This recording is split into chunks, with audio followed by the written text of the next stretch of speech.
presidente, obrigado pela oportunidade. Quero aqui parabenizar o deputado Lindenberg Farias pelo requerimento para a audiência pública para discutir a política monetária de juros altos, especialmente num cenário de queda constante da inflação no acumulado de um ano e que, no nosso entendimento, a taxa Selic a 13,75 está combatendo a inflação de forma equivocada.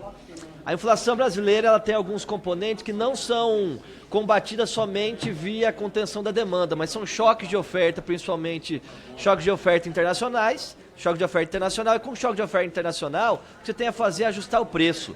Então, ao invés de contrair a economia com uma Selic nas alturas de 3,75 ao ano, nós teríamos que buscar o fortalecimento da indústria nacional, por exemplo, de fertilizantes do Brasil, que tivemos 3 fechadas nos últimos 4 anos e que a gente precisa importar fertilizantes da Rússia, por exemplo, que é o país onde mais importamos. A guerra na Rússia, entre Rússia e Ucrânia, dispara o preço, o Brasil, sem a sua soberania nacional, dependendo de componentes internacionais, dependendo estritamente da volatilidade dos preços. E isso, senhor presidente, além da contração da economia, a gente tem um custo fiscal, a deterioração fiscal das contas públicas com uma taxa Selic a essas alturas, devido à indexação de alguns títulos públicos, que são componentes de formação da política monetária, que são atrelados à Selic. Então, quanto mais alta a Selic, maior a rentabilidade do rentismo e maior o custo fiscal para o Brasil.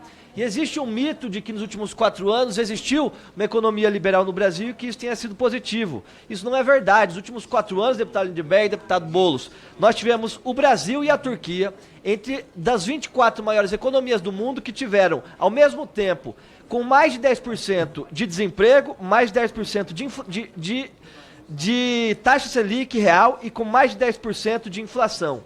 Repito, foram os 2 únicos países, dos 24 mais fortes economicamente do mundo, que tiveram ao mesmo tempo 10% de desemprego, 10% de inflação e 10% de taxa Selic.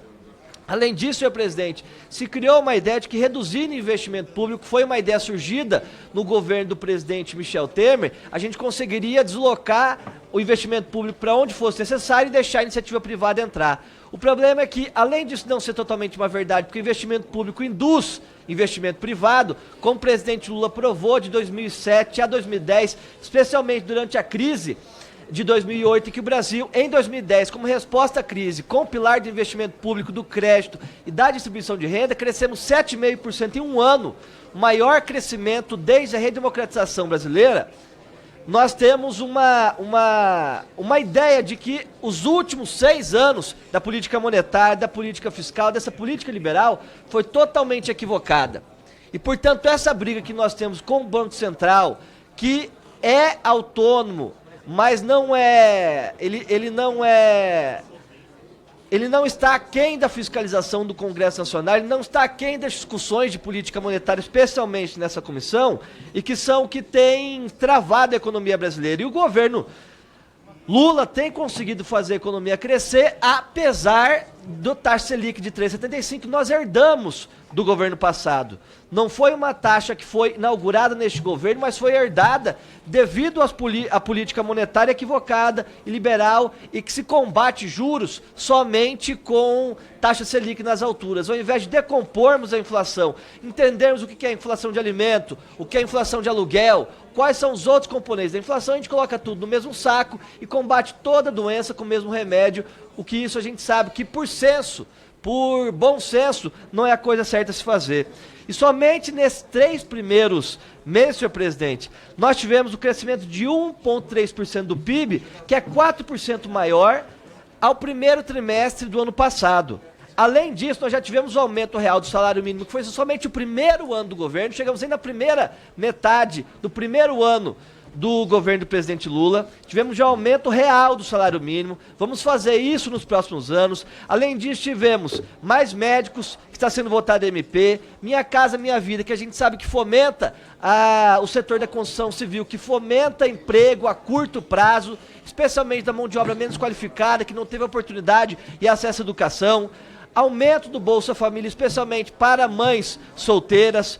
O arcabouço fiscal, senhor presidente, que apesar de que a gente quisesse ter uma fatia maior do investimento público, podendo ajudar a induzir a demanda agregada, a gente sabe que foi o que em diálogo com o Congresso Nacional, com as diversas correntes de opinião, nós chegamos a um consenso. E no final das contas foi importante a aprovação desse marco fiscal, porque, gostando ou não, ele serve como uma fonte de referência para o mercado internacional. O mercado internacional trazendo divisas para o Brasil, com isso a gente abaixa o câmbio, abaixa o valor do dólar, e com isso, naturalmente, a gente também abaixa a inflação, que é um dos componentes de contaminação da inflação brasileira é o câmbio desvalorizado, senhor presidente.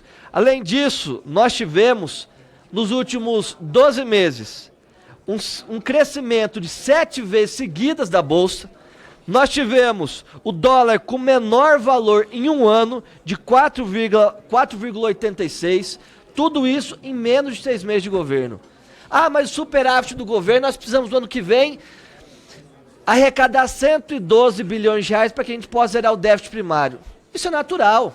O problema não é o déficit em um ano, é a trajetória do déficit ano a ano. Se a gente tivesse em 2024 um déficit primário maior, em 2025 uma piora, em 2026 uma piora, aí nós teríamos que ter sinal de preocupação. Mas os índices de avaliação macroeconômica e de índices de avaliação socioeconômica não é somente superávit primário, é superávit primário, câmbio, distribuição de renda, inflação, todos esses conceitos agregados, todos esses conceitos em conjunto, senhor presidente. Então isso mostra que nós estamos no caminho certo. O governo do presidente Lula, com essa meta fiscal, não tem nenhum interesse em aumentar impostos, ao contrário do que se divulgou. Quando se dizia que para a gente poder atingir a meta desejada de investimento, nós precisaríamos aumentar a receita por meio de impostos, não é verdade. Aquecendo a economia com a redução da taxa Selic, garantindo desenvolvimento econômico, a gente tem a redução da dívida PIB. Aquecendo a economia, a gente tem naturalmente uma arrecadação natural, sem aumento de impostos, que permite a diminuição do déficit primário e, pouco a pouco, a reorganização das contas públicas, garantindo investimento na vida das pessoas. Garantindo investimento naqueles que precisam de moradia, como Minha Casa Minha Vida. Garantindo que nos rincões do Brasil, nos distritos, tenha-se médico com um projeto Mais Médicos, garantindo que a gente tenha uma inflação menor por meio da valorização do real, da diminuição do câmbio, diminuição da inflação. Então, todos esses conceitos mostram que nós estamos no caminho certo e mostram que esse governo sabe como fazer. Eu não sei, porque você tem tanto receio com a política econômica do governo, sendo que nos últimos 30 anos, repito, o maior crescimento econômico disparado, sem a menor comparação, foi a de 2010, guiada pelo investimento público, pelo pilar do crédito, da distribuição de renda, de 7,5% ao ano, em meio à crise, a maior crise econômica desde da quebra da Bolsa em 1929. No mais é isso, senhor presidente, ao menos para a gente lembrar a realidade e o cenário fiscal verdadeiro que o Brasil vive hoje.